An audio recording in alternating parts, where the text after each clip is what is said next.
Bom dia, irmãos e irmãs, bom dia, família, povo de Deus, saudade aí da gente estar junto, poder comungar, compartilhar.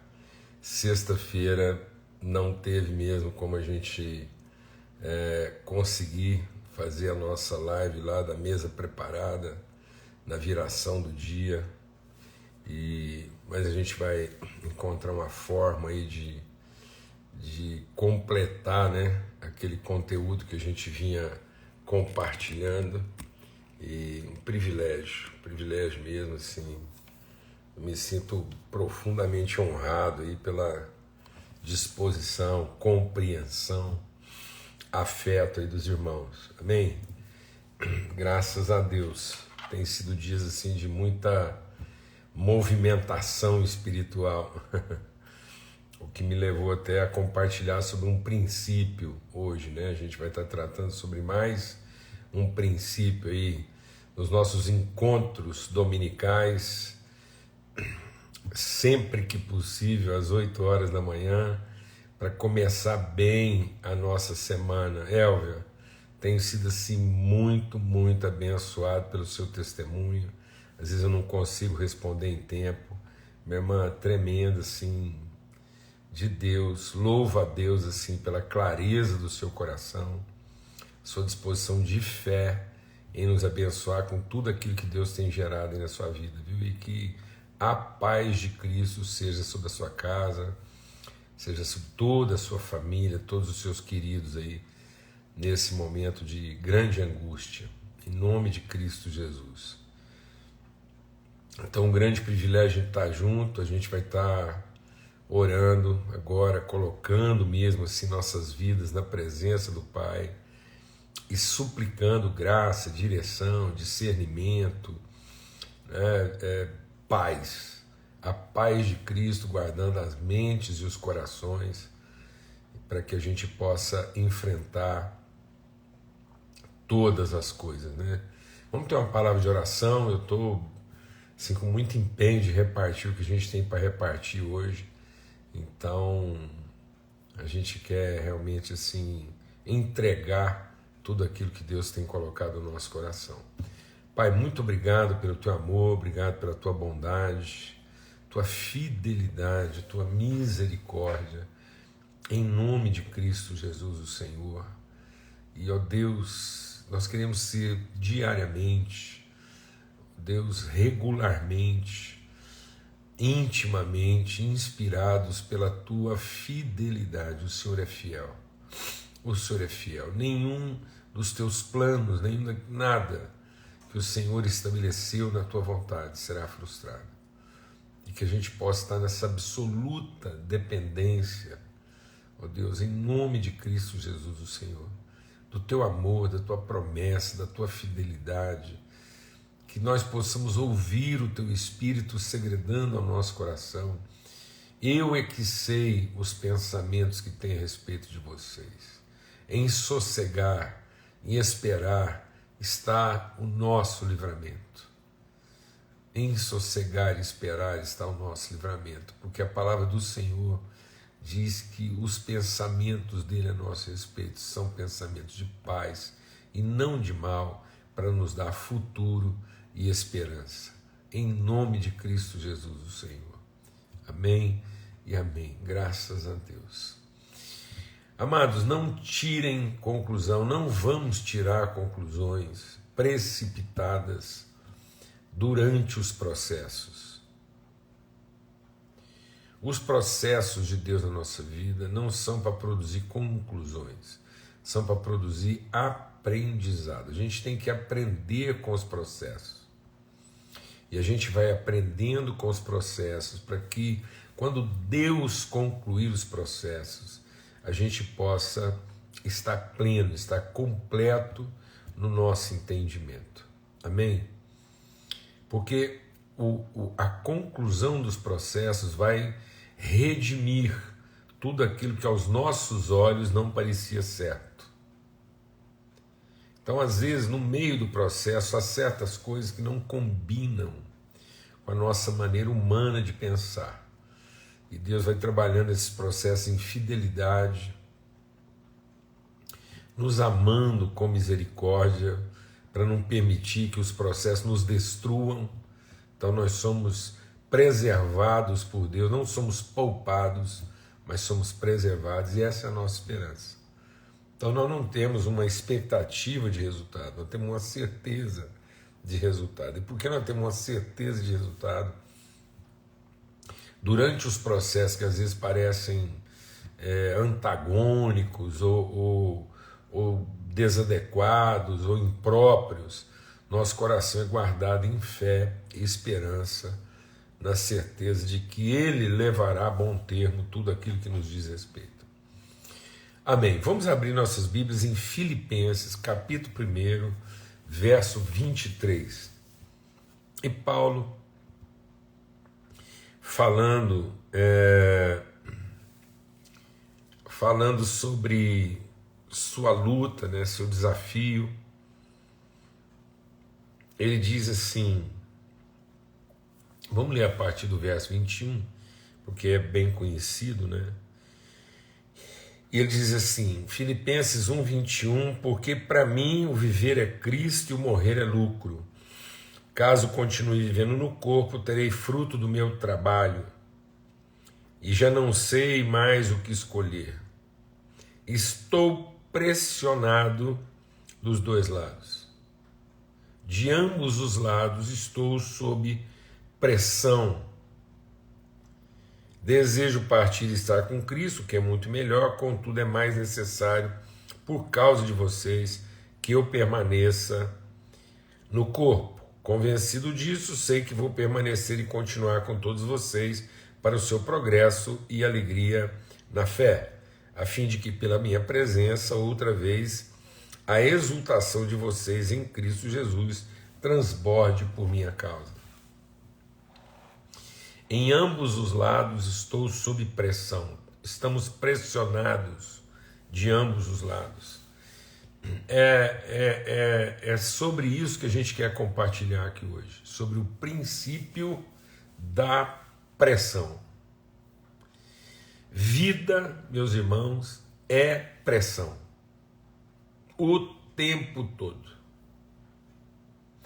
O tempo todo nós estamos sendo pressionados. Só há vida na Terra porque há pressão. Porque há gradiente de pressão. É o gradiente de pressão que garante o movimento. A vida é fluida. A vida é fluida. A vida é um movimento. É um deslocamento do princípio ao fim. Por isso, se eu tenho uma consciência clara de princípio e uma consciência clara de propósito, eu vou aguentar a pressão própria dos processos. Mas os processos de Deus na nossa vida nos pressionam o tempo todo. Até quando a gente está dormindo, a pressão está funcionando. Dormindo, nossa pressão arterial, a pressão osmótica da água continua trabalhando no nosso organismo. A gente só respira porque existe um sistema pneumático. Então, a nossa pressão sanguínea exerce sobre nós essa condição de alimentação do sistema. O sistema foi montado para produzir contraturas musculares. Essas contraturas musculares acionam uma bomba pneumática que mantém a nossa respiração. Então, a gente só está vivo até dormindo. Então, o sono só não é morte, porque a única coisa que não para até quando nós estamos descansando é o quê? Pressão. Então, até quando a gente está em estado de repouso, até quando você está descansando, dormindo, você está sob pressão. Estamos todos sob pressão. A palavra de Deus diz que Deus criou o homem E tendo formado o homem do pó da terra, soprou o Espírito nas suas narinas, e o homem passou a ser alma vivente. Então o homem passou a ser um ser vivente, porque Deus exerceu sobre ele pressão pneumática. Deus soprou aquela bolsa, aquele bulbo vital, e ele começou a funcionar, e a partir dali nós nunca mais, em vida, ficamos aliviados de pressão. Então, uma vez que a vida é fluida, nós estamos constantemente sob pressão. Por isso que um dos significados, né, da palavra espírito, uma das formas de representar a pessoa e o ministério do Espírito Santo é pneuma. Pneuma é sopro, é vento, é aquele que sopra exercendo pressão para garantir o movimento. Então a gente só vai entrar em movimento de desenvolvimento e vida se nós estivermos constantemente inseridos nesse contexto de pressão. Então existe pressão atmosférica, existe pressão arterial, existe pressão osmótica, existe pressão pneumática, existe pressão absoluta, existe pressão relativa. E aí, por que é essencial a gente meditar sobre isso? É porque a pressão, ela exige, ela provoca um certo estado de constrangimento. Então, é como se Paulo estivesse dizendo o seguinte aqui, ó: eu estou constantemente constrangido, eu estou constantemente pressionado. Então, nós não vamos conseguir, deixa o Espírito de Deus ministrar o nosso coração.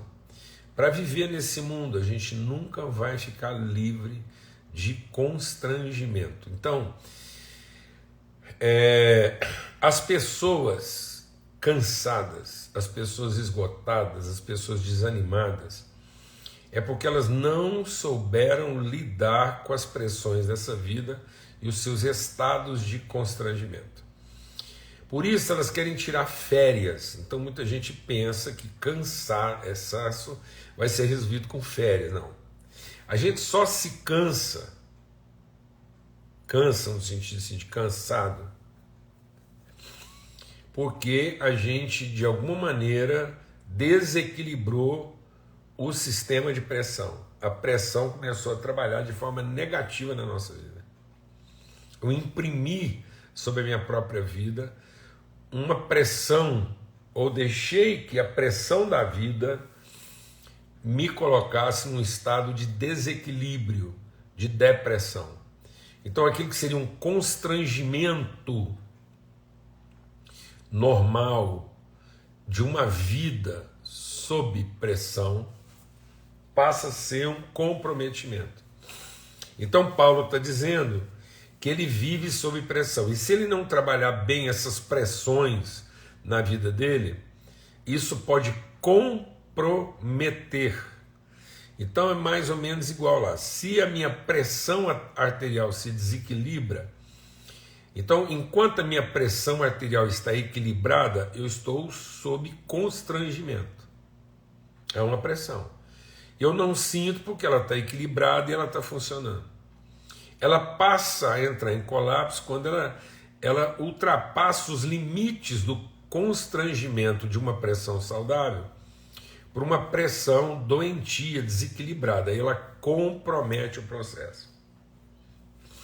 Então minha contratura muscular, eu entro em processo de ou enrijecimento da musculatura, do diafragma, ou de relaxamento, a minha bomba pneumática deixa de funcionar, e aí há um desequilíbrio de pressão, e aquilo que é uma pressão normal, eu estou respirando e está tudo funcionando porque eu estou respirando, é um constrangimento porque eu estou o tempo todo sendo pressionado, e quando há um desequilíbrio, o que era constrangedor passa a ser comprometedor.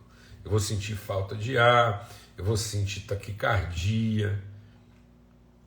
Então, por isso que, por exemplo, uma pessoa, quando ela muda rapidamente de altitude, vai para um lugar muito alto, a pressão rarefece, então ela estava acostumada a um gradiente de pressão, vai para outro gradiente, aquilo que era um constrangimento normal, ela estava sob pressão atmosférica, mas ela não é um constrangimento normal, é o constrangimento da vida. Aí há uma mudança repentina, ela sente mal, desmaia, tem o funcionamento orgânico comprometido. Por que foi comprometido? Porque aquilo que era constrangedor passou a ser comprometedor. Então, muitas vezes, um dos sinais de que eu posso estar entrando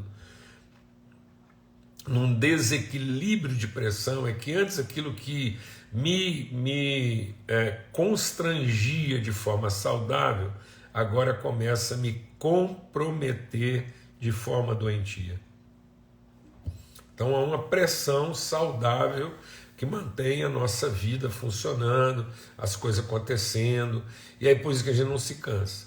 Mas quando há um desequilíbrio, uma desarmonia, eu posso entrar num processo de depressão, porque aí aquilo que era uma pressão que equilibrava o processo, esse desequilíbrio faz com que eu me sinta agora comprimido e não pressionado. Então, ao ser comprimido e não pressionado, eu posso estar entrando num processo de comprometimento da vida. Mas a vida é constrangimento. Então, muitas vezes, as pessoas querem se poupar do constrangimento. Se poupar do constrangimento é um alívio de pressão interna que vai causar uma aceleração dos processos depressivos. Então, muita gente entrou em depressão porque pensou em se aliviar das pressões. Isso é muito comum. As pessoas acharem que ao se isolar, ao se afastar de tudo, isso é muito conselho, assim, né? É o Pedro. Jesus está dizendo, olha, eu estou sob pressão, agora a pressão vai aumentar, a pressão externa vai aumentar, eu tenho que aumentar a pressão interna. Então Jesus está constantemente sob pressão. E porque ele está sob pressão, ele tem que exercer uma pressão. Então o tempo todo que Jesus esteve no mundo, desde o seu nascimento, Jesus viveu um processo constrangedor. O constrangimento de nascer numa manjedoura, o constrangimento de ter que fugir para o Egito, o constrangimento de não ser entendido pelos pais, o constrangimento de ser confundido com outra coisa, o constrangimento de ser chamado filho do demônio, o constrangimento de achar que o que ele estava fazendo era em benefício próprio. Constrangimento. Jesus viveu uma vida constrangedora. E aí, um amigo dele muito próximo ofereceu para ele um alívio de pressão,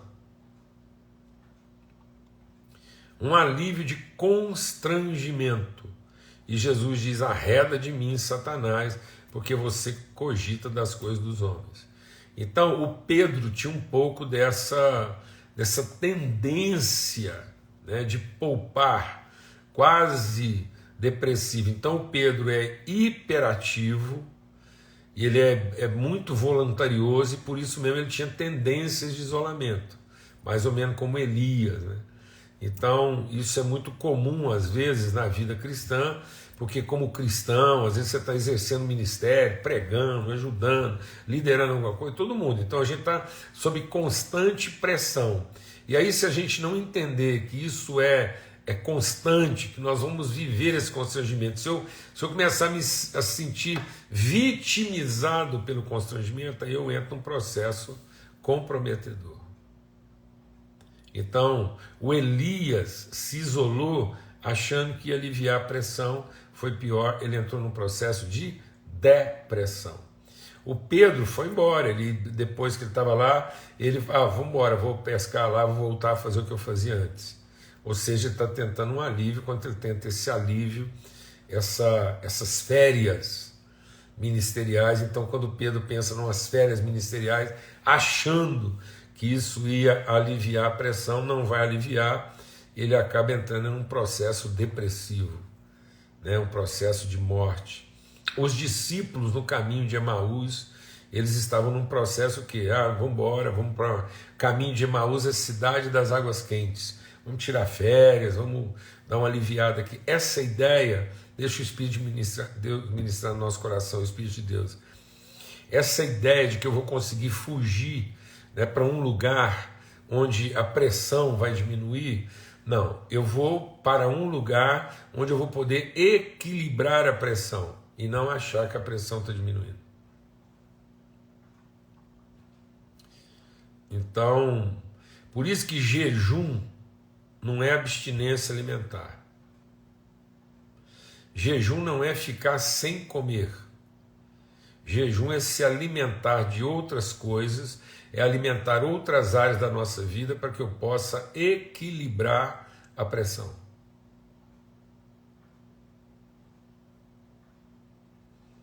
Então, jejum não é greve de fome. Muita gente entende mal o jejum porque trabalha o jejum quase como quem faz greve de fome. Então tem muito revolucionário aí que faz greve de fome. E isso não é jejum. Ele faz um sacrifício alimentar para exercer um tipo de pressão sobre o sistema. E aí ele está enfraquecido. Né? Saul proclamou um jejum no meio de uma guerra. E o próprio filho dele falou que ele estava louco. Que aquilo não era hora de proclamar jejum. Então, às vezes as pessoas estão proclamando jejum numa hora muito ruim, pensando que isso vai aliviar, ou que elas vão receber um tipo de carga extra, e jejum é a pessoa mudar a sua dieta. Ele estava alimentando uma área da sua vida e agora ele vai alimentar outra área da sua vida. Amém? Para que haja um equilíbrio de pressão. Para que eu possa exercer pressão. Então, muitas vezes as situações constrangedoras que nós estamos sob pressão, elas se tornam comprometedoras porque eu estou querendo um alívio de pressão.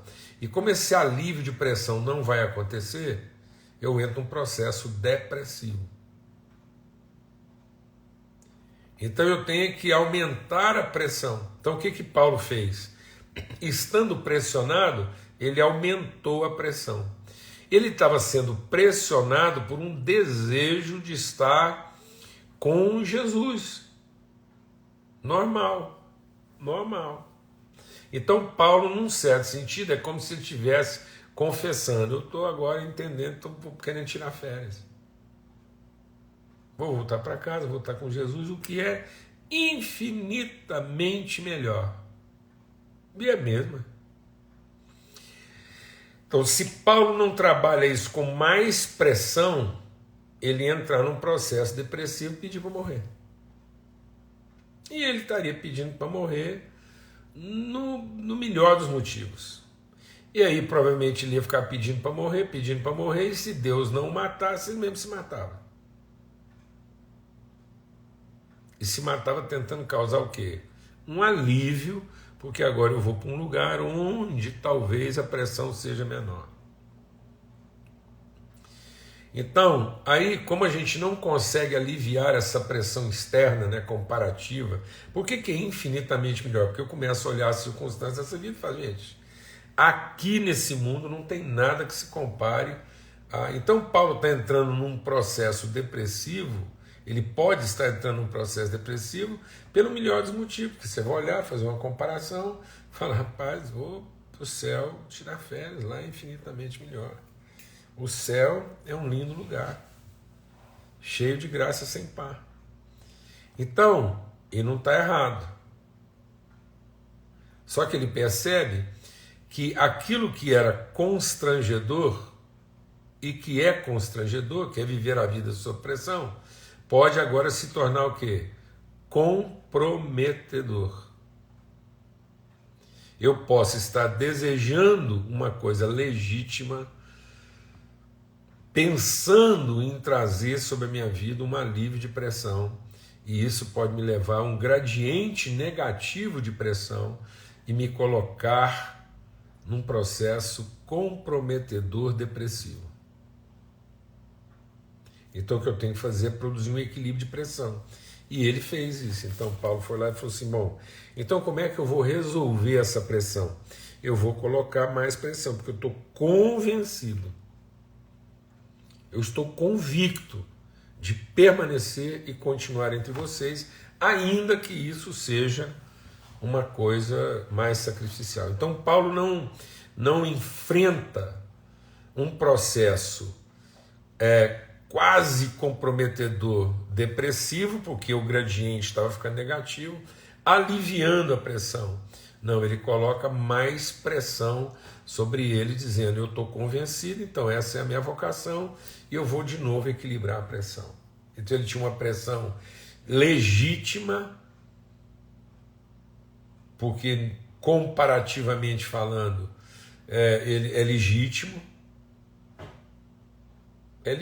querer ir para o céu.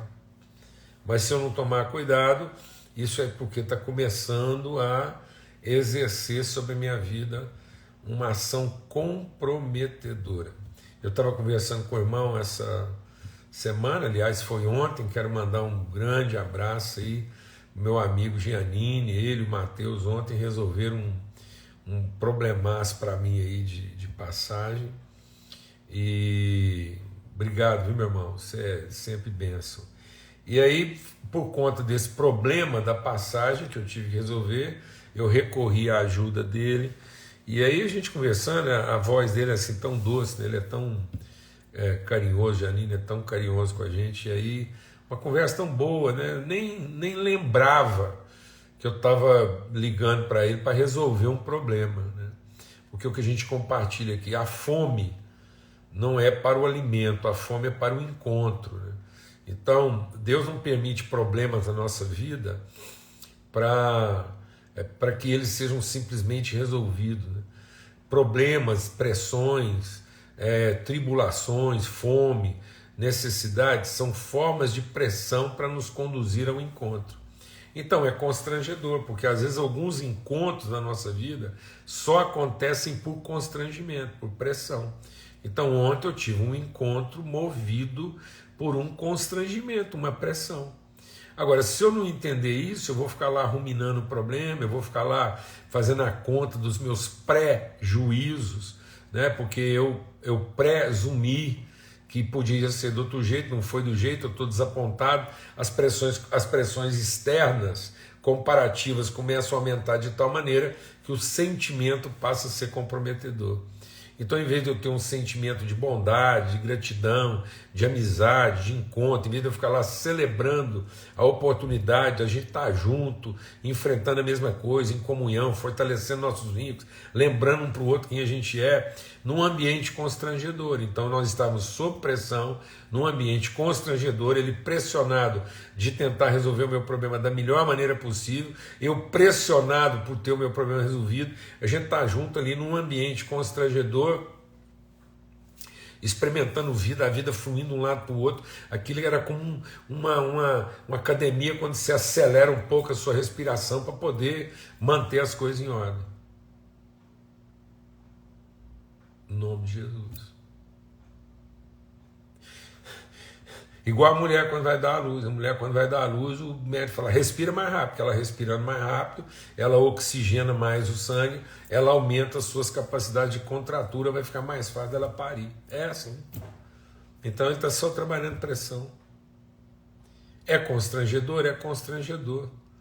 Mas nós podemos trabalhar, né? Olha, eu estou aqui compartilhando com vocês e recebendo pressão do Silfarne, o Silfarne me pressionando aqui por conta da nossa agenda. Tá vendo? Mas isso é uma pressão osmótica de purificação, é uma pressão pneumática, é uma pressão arterial de circulação sanguínea, de respiração, de purificação, de tratamento. É constrangedor. Agora, se eu encarar isso de forma negativa, é porque então houve uma inversão no gradiente de pressão, e aí eu vou lamentar, vou ficar amargurado, eu vou tentar encontrar um culpado, eu vou fazer a conta do prejuízo que eu estou sofrendo, porque eu paguei mais, porque isso, porque aquilo, ou o que quer que seja. Amém? Em nome de Cristo Jesus, o Senhor. Com certeza, Toda semana a gente tem certeza que a semana vai começar com pressão.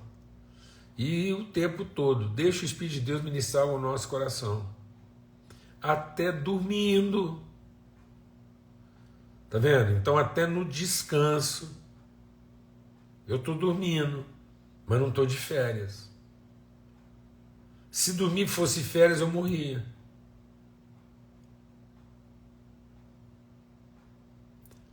Tirar férias, amado, achar que a pressão vai zerar, é morte. É morte. Que é o que Paulo está dizendo. Eu estou achando que o único jeito de aliviar minha pressão é voltar para casa. Está vendo? Aquilo que deveria ser uma bênção, presta atenção. Aquilo que deveria ser uma bênção, aquilo que é legítimo, aquilo que é honesto.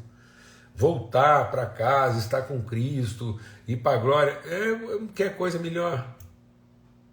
No entanto, isso pode começar a exercer uma pressão comprometedora sobre minha vida. Aquilo que seria uma bênção começa a comprometer em função do meu constrangimento, começa a comprometer meus processos vitais. Então, às vezes, por conta de uma coisa boa, correta, justa, deixe de ser uma esperança e passa a ser uma expectativa, um comparativo negativo, em vez daquilo me trazer descanso, começa a produzir morte. Amém? Então, em nome de Cristo Jesus, Senhor, pressão. Nós vivemos sob pressão. Só a vida onde há pressão. E isso é extremamente constrangedor. Mas nós temos que trabalhar isso de forma saudável o tempo todo, para que não haja uma condição comprometedora, para que até aquilo que deveria ser para a nossa esperança comece a comprometer o nosso envolvimento e a nossa disposição, porque o tempo todo nós estamos sob pressão. Amém? Aí, ó, tá vendo? Já falou aqui, ó. Um estudo americano revela que 70% das pessoas que retornam de férias têm um processo depressivo aumentado. Porque não é férias, é descanso. Eu tenho que saber o que é que equilibra. Então, às vezes, eu vou descansar trabalhando outras coisas, em vez de ficar à toa. Amém? Em nome de Cristo Jesus, o Senhor, um forte abraço.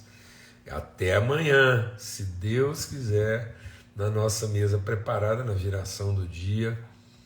A paz de Cristo seja sobre todos.